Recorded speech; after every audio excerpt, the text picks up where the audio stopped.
So, a big talking point the last few weeks has been third and long. So, third down, and we're going to study 11 to 15 yards passing. They've had 26 passing plays, 7 that have been converted to first down. That's a 26.92% conversion rate. Our first play we're going to take a look at Titans game. They'll show 2 high, post snap, drop into cover 3. High drops the hook to curl. Titans set up a screen. So that 3rd and 14 is converted. That's a 16-yard gain. On this 3rd and 12 against the Ravens, Lamar Jackson is Lamar Jackson. The Bills play a loaded zone here.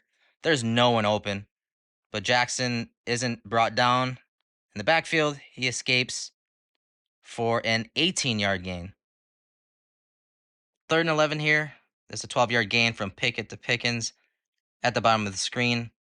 Bills are in a coverage known as stump, and this route combination is a perfect beater for this. Come back to the bottom, vertical by the number 2. Tight end shows vertical, but then breaks off. And because all 3 of those routes showed vertical, Taron Johnson has to carry number 2.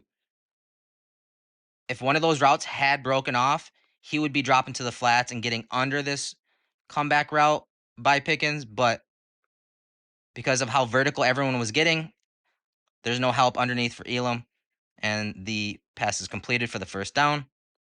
But this one on 3rd and 11 is really because the pass rush doesn't get home. And that's because they're only really rushing 3. Oliver's a spy here. And Pickett is able to hit this throw in rhythm. 3rd and 11 here. Vikings get 46 yards to Justin Jefferson. Bills drop into cover 1. Their corners in trail technique. Benford's in a trail technique. Not bad either.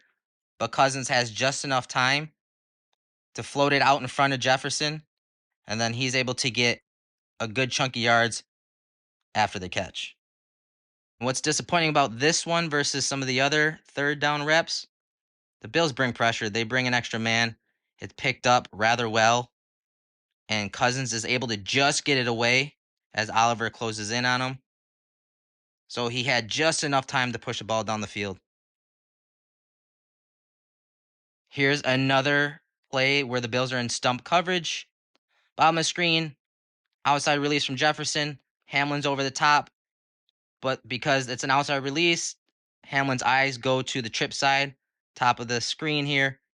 Now you're getting a vertical route by the number 3, which means that route is turned over from Dodson to Lewis. So Lewis and Hamlin are going to break on that over route.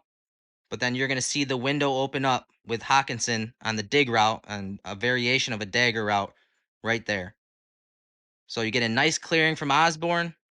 That's going to pull both the safeties because Hamlin's poaching from the far side of the field. Lewis has to break on that and overtake the number 3 vertical. Dotson's supposed to sit, but he carries it just a little bit, carries Osborne just a little bit to his left, and that opens that window for Hawkinson. Here's another 3rd and 11 call, 22-yard gain by Jacoby Brissett. Really good coverage here. Top of the screen, trip set. Bills play their box coverage. They match down. Nothing there. Bottom of the screen, just man-to-man. Dane Jackson on the number 1. Matt Milano on the running back. No one's open, so Brissett takes off for the first down.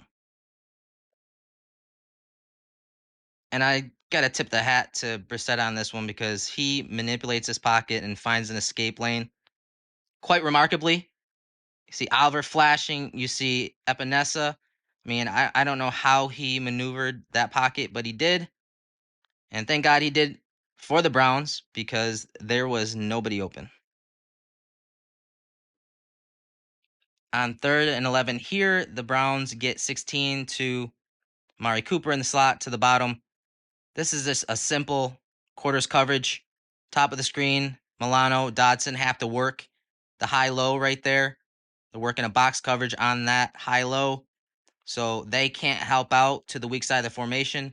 Taron Johnson is in no man's land as Cooper comes over the middle. He's got no help from the linebacker, Dodson, and he's got no help from the safeties. Brissett turns and throws, and they convert the first down. So as you can see, the Bills actually had decent coverage for a majority of those passes, but the pressure wasn't there. And you heard Sean McDermott talk about symmetry on the front and back end, and that's what he means.